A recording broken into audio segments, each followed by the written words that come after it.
Welcome to another edition of Spits and Suds. So glad you can join us today. I'm Gavin Spittle of 105.3 The Fan. So, just going to be honest, I texted my guy, Ralph Strangis, and I said, hey, it would be a great opportunity. Playoffs coming. People want to hear from you. We'll be able to promote Ralph Stack. And he just wrote back like he does because he's the champion right now. So, we're here. He's there. The greatness of Ralph Strangis. How are you, my friend?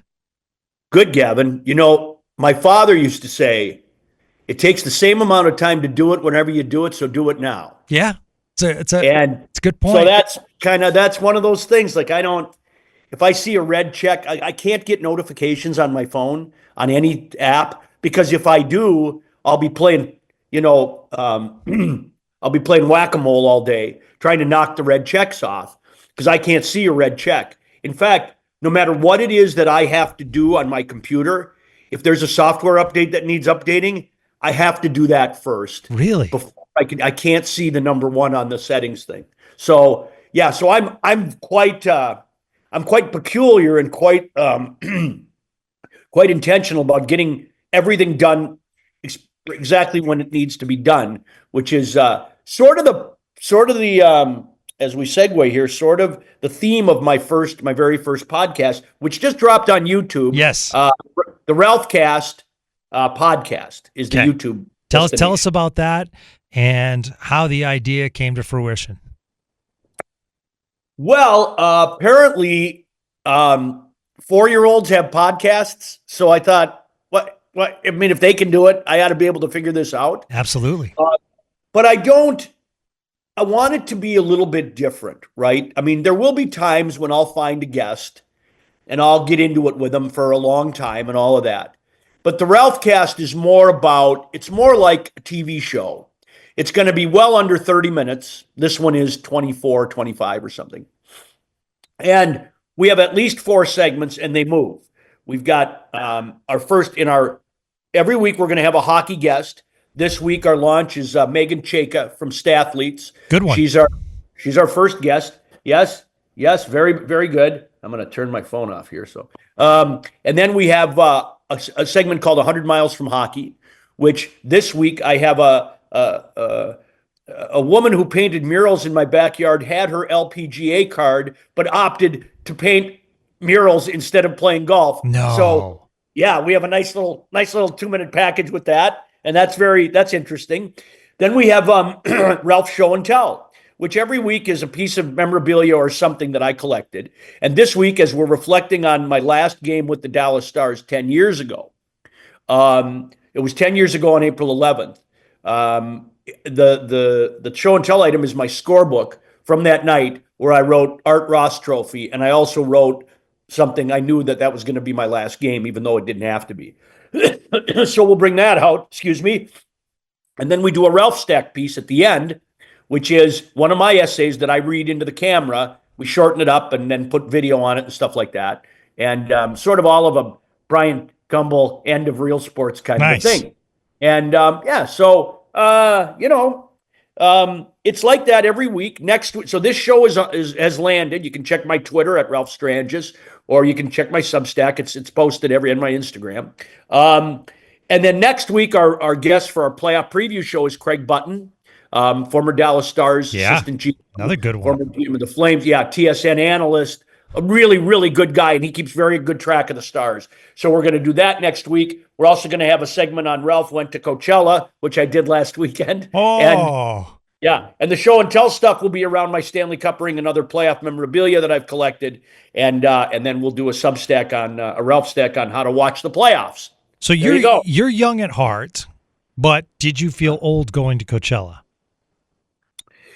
No, not really. I felt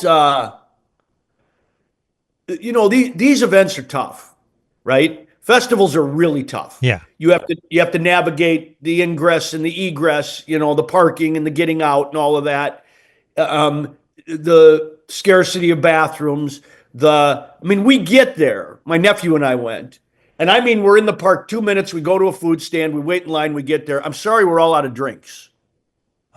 This is the first night of the show. I'm like, It's 100, and it was 100 degrees. I said, yeah, well, it's really hot. Oh, yeah. Who could have foreseen that in the desert? So anyway, it was, yeah, no, I didn't feel old. I felt like, in fact, I felt pretty young when I was there. I was the old man getting in and out of there, screaming at everybody. But but when I was there, I had a blast. Like we went and saw Gaga, and she was tremendous. The scale and scope of these things, man, the stage is about a football field wide. Think Amazing. about that. Like it looks like it's a football field wide. The screens go up about as high as that. And when you look at this thing and you see the performers are like little dots on the stage where I was, and then you see this big stuff going on the screens, it's really amazing how they can kind of make it feel intimate when there's 100,000 people there. Right. So I did a piece on Substack on the Ralph Stack, so you can do that. And there's pictures and stuff, and then we'll have more on the Ralphcast podcast next week. But yeah, it was. I look at it's my nephew Sal wanted to go see Lady Gaga and wanted Uncle Ralph to take him. That's the end of it. All right, so that's good. That's good. See, that's like I'm a single guy, so there are some music genres that I like, but I do not go to them based on my age because I don't want to be creepy guy in the corner. Well, I don't mind being creepy guy. That was I actually was creepy guy for a little bit because it's Coachella and you just can't imagine. You just can't imagine the number of the butts are right. They're all over the place. Now, apparently, you don't have to cover your butt anymore. But had I known that, I might have dressed a little different. There you go. Yeah, show off your stuff. Funny for everybody there. But no, I don't mind that. I never really think about that. It's more the I don't have the staying power anymore to stand in line, to wait for the bathrooms, to all those things, right? And that's more my thing. But no, I'm like my daughter and I are going to go see my new favorite band, Fontaines DC, in New York next month. And we do a New York trip every year or two to go see some shows. We're going to see George Clooney on Broadway. Nice. And some other things. So that's cool. Yeah. All right, so I guess let's talk some hockey, I guess. There's an idea. Yeah. So in your experience, in all the years that you've been involved in professional hockey, how often and how common is it, I guess, to flip the switch? Because that's what's going to need to happen, and I think that's the biggest question everyone's wondering. Well, I wrote about this too. Like, you can't manufacture urgency. And players are human, and they don't take to bullshit very well, So a few weeks out, they see it, well, we might catch Winnipeg, we might catch Winnipeg, and even if we do, what does that mean? I don't know. How hard will we have to chase him to catch him? And then, well, guess what? We're not going to catch him. So now what do you want to do? Now we know who our opponent is. So now what do you want to do? The trouble with that is when you've got a team that you can trust, that's been there before, that understands these things, you feel a little bit better about it. But I got to tell you, this Dallas Stars team is not battle seasoned, been in the trenches with each other like this in very important series. They don't win big series. Okay? They win the series. Sometimes they win the series they're supposed to win. Okay? But they collectively, to me, I can't think of a hat hanger. I just can't think of one where they, other than they had to crawl out because they put themselves down 2-0 against Vegas. Yeah. But have they had that was self-inflicted. Yeah, I think Vegas and Colorado were good wins. Those are good series wins. Yeah, good wins. But maybe Colorado, yeah. But because Colorado's a real team, so they've done that. But they just don't have, and now you got Rantanen in the mix, right? And now you're doing it without Miro. So you got two things. You got to adjust to Rantanen, and you got to just, on the podcast yesterday, it was funny with my podcast with Megan Chayka. Every question I asked her, she'd come back, she'd say, well, Miro's not there. Right. Well, Miro's not there. They can't win without Miro. They can't win without Miro. And I kind of have that view, right? Because that's my, you got to have that guy back there. And while Harley's, a revelation, a surprise, isn't this great? He's on the right track, all that. He's not Miro, and he's not Miro defensively. So it's and in terms of controlling the game, he's not there yet. So to go back to your original question, there are teams who can flip the switch. I don't think this team is one of them. It doesn't mean they're not going to win, and they're not going to win the series, and they're not going to whatever. But I got to tell you, I'm plenty concerned. And it's because, their man-on-man coverage in their own zone is just horrible. Horrible. They look like, they do look like a team that's waiting for the playoffs to start. There's no question there. I went back last week and I had the Ralph Stack night in the suite for the what game was it again? Oh, it was a pretty good game right until the very end. Oh, Vancouver. And that they scored the 3 goals there. And I got to tell you, I've never seen more standing around, less urgency, less sort of playing together. Here's what I think the Stars' identity is. And you can't have it. But here's what it is. They're a team that can score, can probably score on power plays, and usually gets enough big saves. That's not enough. That's not enough. And they don't look like other teams you watch who, Winnipeg and Vegas, Colorado, teams who look like, yeah, we know how to do this. We're going to plug, okay, Landeskog's back, no big deal, here we go. Right? Yeah. Like, we're going to make this work. Everybody's going to play to their thing. They got, in my view, a really tough coach on the other side. Bednar is as smart a guy as there is in hockey. This is a really bad draw for the Stars. Sure it is, yeah. This could not have gone worse. Yeah. Now, any team that's struggling the way they're struggling, there's probably is no great first round matchup. But I just don't look. And here's the other thing: they're going to screw me again, right? Because back in the day, do you know how much playoff money I missed out on because of these numbnuts? This year, all this stuff, my Substack, my podcast, is all keyed to the Dallas Stars. Yeah, great playoff run. And they're getting ready to fuck me. I can just see it. Our Spits and Suds listeners should support you regardless. How's that? They should. Yeah. Support the man. Let him live his life. Yes, please. But, because I don't know, man. You see a lot of crazy things in the playoffs. Yeah. The stuff sort of unknowns, don't become unknowns. But I got to tell you, when you look, I know we can count on, Mikko Rant. Sure. No, we can count on, probably go through the forwards here. You can count on Johnston. You can probably count on Hintz. You can probably count on Granlund. You've got almost the entire forward group has at least 17 or 18 goals, right? Yeah. So we're not that worried about any of that. We're super concerned behind the blue line. Yeah. Yeah. And they're not deep enough. They don't have enough players, and everybody's playing out of position. So and this Miro business, look, when I saw the injury live, I thought he's done for the season, even playoffs. First thing that hit me was that's an injury. I haven't seen one that bad in quite a while. And I've stayed with that. Like I keep saying, if we see him, you ain't going to get much out of him, I don't think. It reminds me a little of Billy Guerin in 2003 with the compartmental syndrome. And he pushed. He got back for game 6, and he was a guy on one leg, and we lost the series. Yeah. It feels like that, and I don't know how effective he's going to be when he gets back because he's an F1 car. He's like Yuri Lettman. If they're right, they're 200%. If they're 95, they can't play. So I don't know, man, because he has to be able to skate and at that level to be who he is.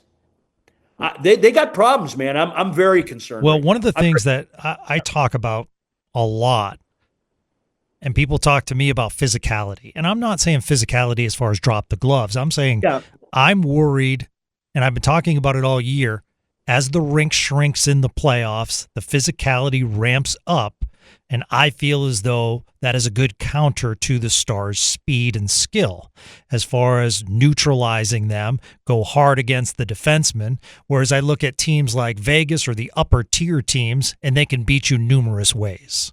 Yeah, right. And the Stars really can't. They have one way to beat you. They're going to outscore you. Yeah. The thing about a power play in the regular season versus the playoffs is, the power play in the regular season can be your tough guy. It can be your grit. It can be your grind. It can be, if they want to take liberties and go in the penalty box, fine. We'll blow the game open and that's that. And they did that quite a bit this season, right? When, especially the last half of the season, when they had their power play going, they could count on it. Can't count on that in the playoffs. You're not going to get the same number of calls, which to me is crazy.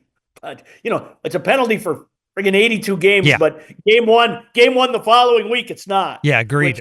Yeah, just stupid. So how do you feel about rest versus rust?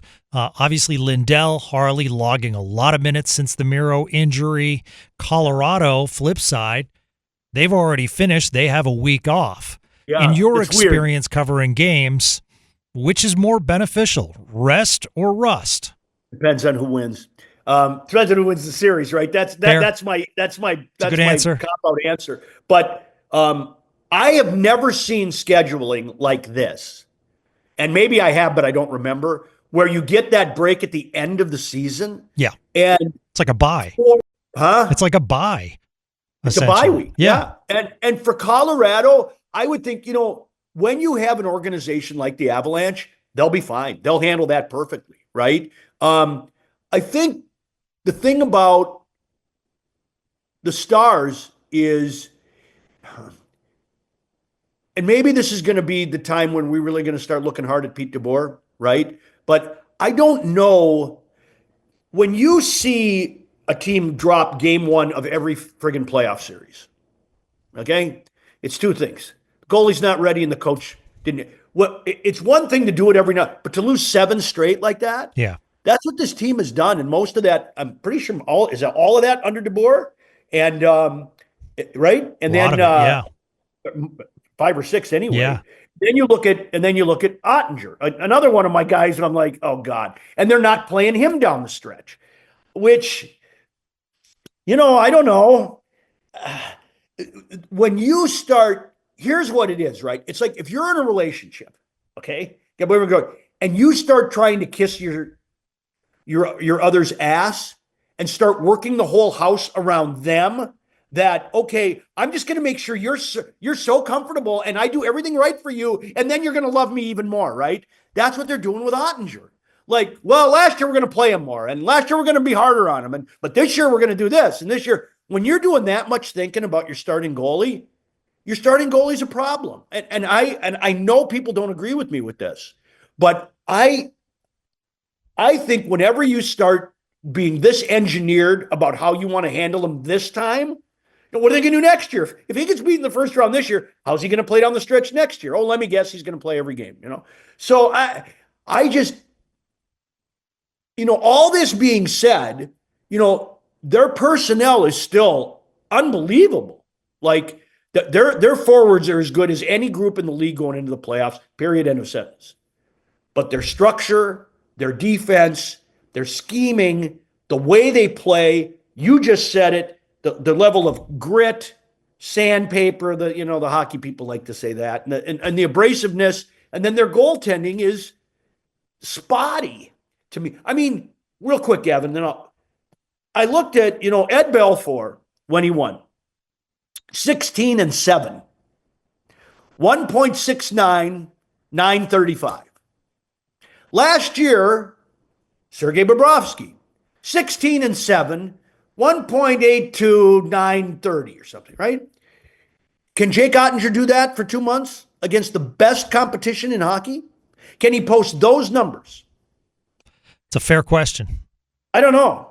And, because I watched his last start. So now look at Colorado, right? He's 500 against Colorado in his career, right? What, 5-2-3 or whatever the hell. I know hockey people like to funk the math up so it looks like he's got an actual better record. He's 500. Okay, he's 5-5. In the last 5 meetings against them, or six, he's allowed 3, 4, 4, 5, 5 goals. Regular season meetings. Mm-hmm. Can we flip a switch? Can he? I mean, he needs to be elite. Specifically with Heiskanen out, he needs to be elite. He has to be. Yeah. And he hasn't shown that he can be elite with Heiskanen in. Yeah. To me. Yeah. I mean, at the end of last season, I talked to, one guy I know in the hockey department with the Stars. And he reminded me that, he said, how many series did Marty Turco win? I said, maybe 3. He said, yeah, 3. I said, maybe he should have won the one against Vancouver where he had the 3 shutouts. But 3 or 4, right? Yeah. He said, well, this guy's done this. I said, yeah, if your goal is to be better than Marty Turco in the playoffs, you got one. Okay. But that's true of many, many, many goalies in the National Hockey League. Yeah. All right. I said, but do you know how much money you guys gave Marty Turco? Remember how much money you gave Kari Lettinen? Now you got this guy. Right. I'm not saying I don't like this guy. But what I'm saying is he hasn't done it yet. And he hasn't given me anything where did you watch, of course you did. Did you watch Hellebuck the other night? I mean, come on. Which one's going to win the Stanley Cup? You tell me. You look at those 2 goalies. You tell me which one's ready to go on a tear. I think that's the amazing thing is that people still question Hellebuck, and I can understand that. But this is a different. Because he's had the same baggage. Yeah. Yeah, but this is a different Winnipeg team where it's hard enough to get through that defense, and now all of a sudden you have to face Connor Hellebuck. So I actually think Winnipeg's going to do a lot of damage in the playoffs. I think you could see them in the Western Conference Finals for sure. I mean, they have not let off the gas really all season long. They've gone down a little bit, but they've been, impressive, and they have power play ability. They can kill penalties. I mean, they do a lot of good things. So they're top 5 in scoring. Yeah. They're top 7 in goals against. Right. It's pretty darn good, right? Pretty good.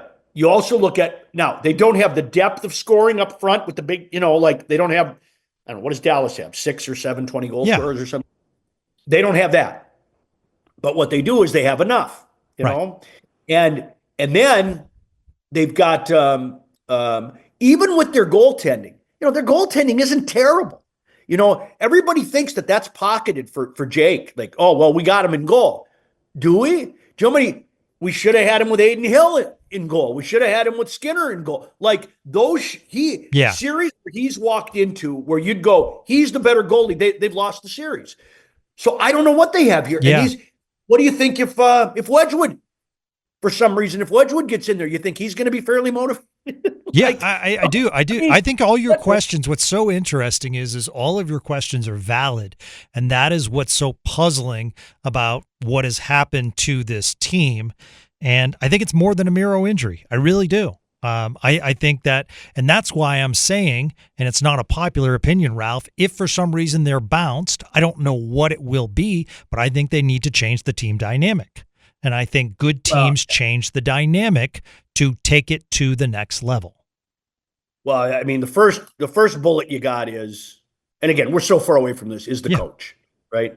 That's my guess is, I will go on record as saying this. If they get bounced in the first round, he's gone. Even after 2 50-win seasons. Yes. That's wow.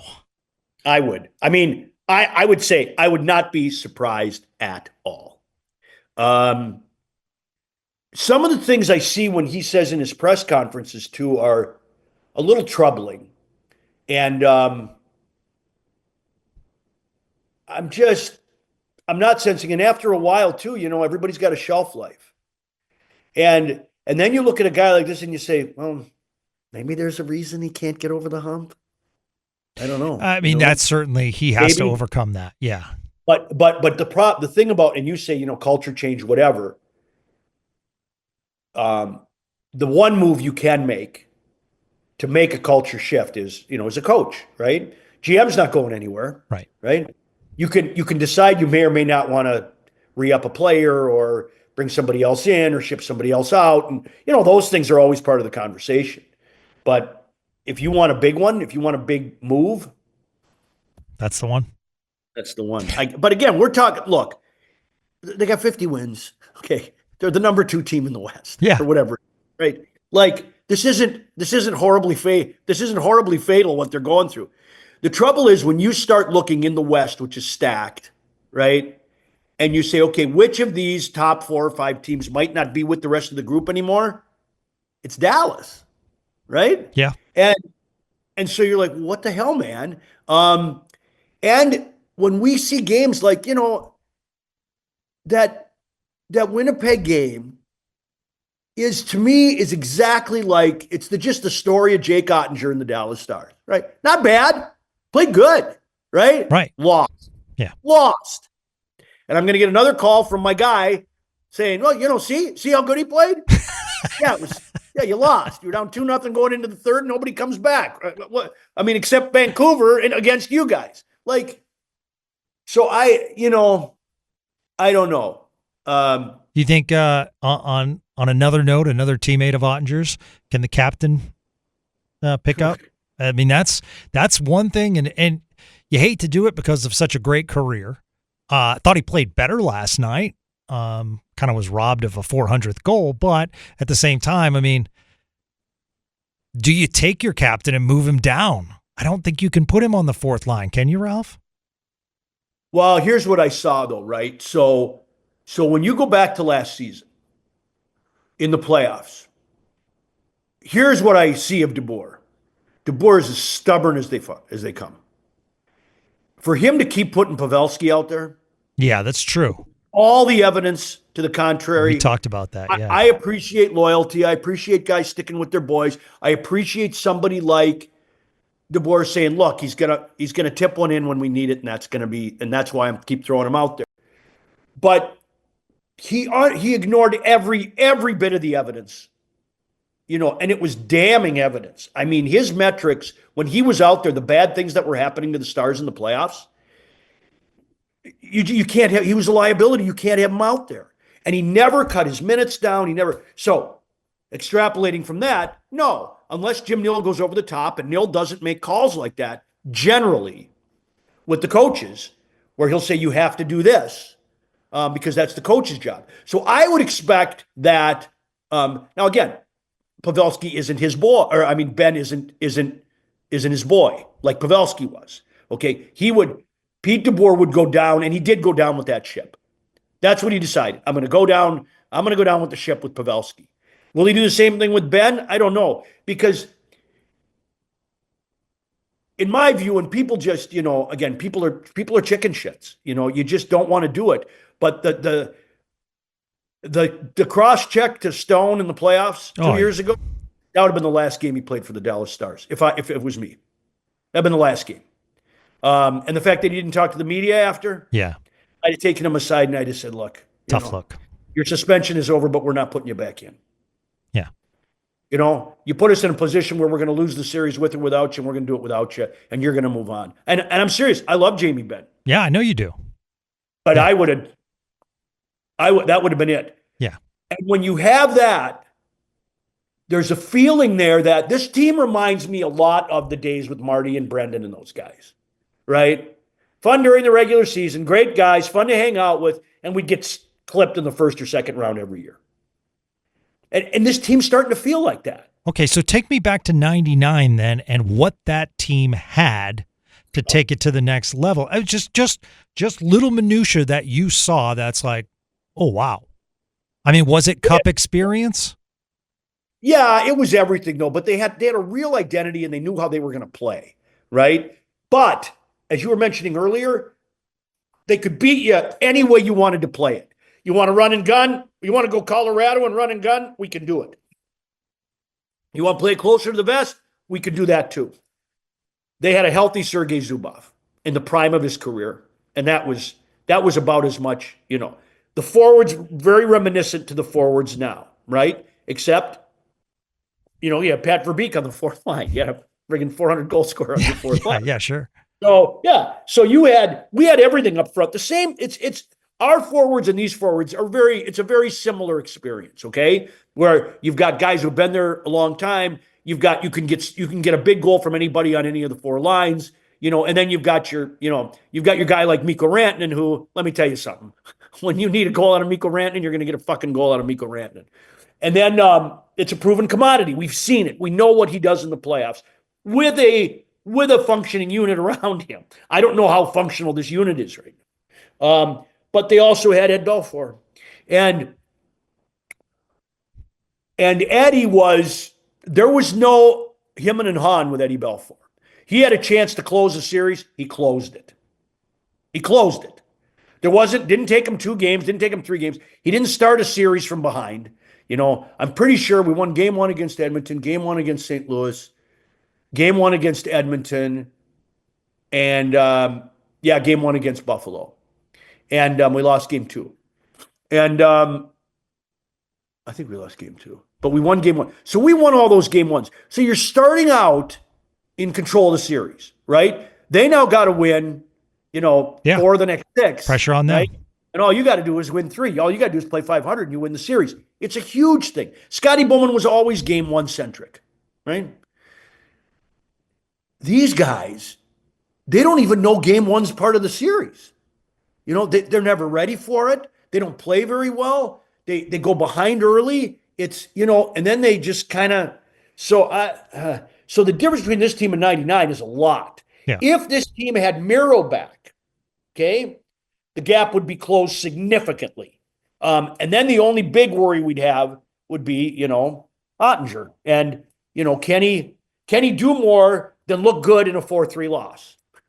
Right? It's like, to me, that's always the thing with this kid. So you have, I would say, well over 100 games of playoffs under your belt. You personally, this time of year, do you feel it? Oh yeah. Do you? Sure. Like I don't watch a lot of regular season hockey. I watch some more because it's the Stars and that. I watch some of theirs, but I don't know. I've seen Colorado play 3 times or 4 times or something, maybe. But the playoffs, I won't miss a game. I'll be here every night, right here, that TV behind me. Yep. That's what we're going to be doing. It's different. It's just it's a different feel. It's a different vibe. It's a different world. And I just love it. I mean, it's not for the faint of heart.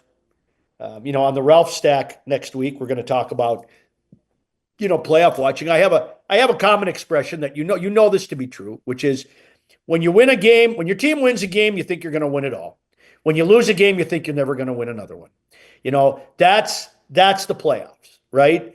And the knee jerks every morning and all of that. But I'm going to be writing behind the paywall every day during the Stanley Cup playoffs. Awesome. Yeah. And does it bug you? Because I know it bugs a lot of Stars fans, and it bugs me as well. And I understand it's based on the contract. But, say I'm taking a kid to a game, and it says puck drop at 8 o'clock, and I'm starting this thing at 8:30 or 8:35. Like, I get the dynamics, but then start the East Coast game earlier. No. Sorry, bud. No. We cannot run. See, this is hockey. This is why the NFL soars in hockey is everybody kind of thinks the same way. You worry about 20,000 people and not potentially millions? Forget it. You're in the wrong business. The business is television. Seriously. No, I get it. I could give a shit. Do you know why fans are in the building? They're a studio audience to facilitate the live show taping. That's fair. It. That's why they're there from a business standpoint. Okay. We make a little bit on gate. We make more on parking and merch. But our numbers come when we get big audiences coming in through the window. And in fact, if you were just isolated and sitting there and, okay, well, these $20,000 Stars fans sure want to have the game go on time, you don't get the benefit of the big lead-in from a game that just finished on the East Coast in overtime. And now you've got, maybe 2 or 3 million people sitting there waiting to watch yours. Yeah, it's no.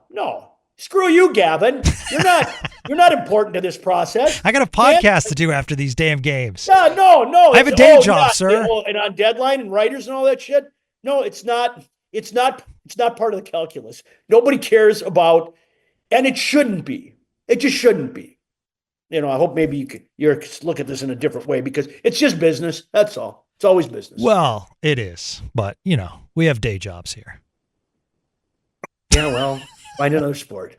Or get somebody there to replace you. All right. If somebody wants to sit there another 20 minutes because the other game's in overtime or something. Yeah. All right. So let's once again, You're going to be doing a lot of activity on Ralph's Stack, so people can subscribe on Substack. You can go to Ralph's Twitter, at Ralph Strangis. And you also have a new YouTube podcast, which is unique, kind of a game show format, real quick, not over 30 minutes. The first show is now live. And where do we find it? On YouTube, on the Ralph Cast. The Ralph Cast. Got it. My YouTube channel is the Ralph Cast. You can also link off of my Instagram or my Twitter or my Substack. Will get you to that. All right. Okay, bud. Congratulations, sir. Listen, and all that being said, I like the Stars in 7 games in the first round. Well, next year, Coachella, I'm joining you, okay? Let's do it. All right, I might be the guy in the corner napping, but I will join you, sir. Oh, you're the creepy guy in the corner. I am the creepy guy in the corner. That's why I don't go anymore. All right, Ralph, thank you so much, my friend. I appreciate it.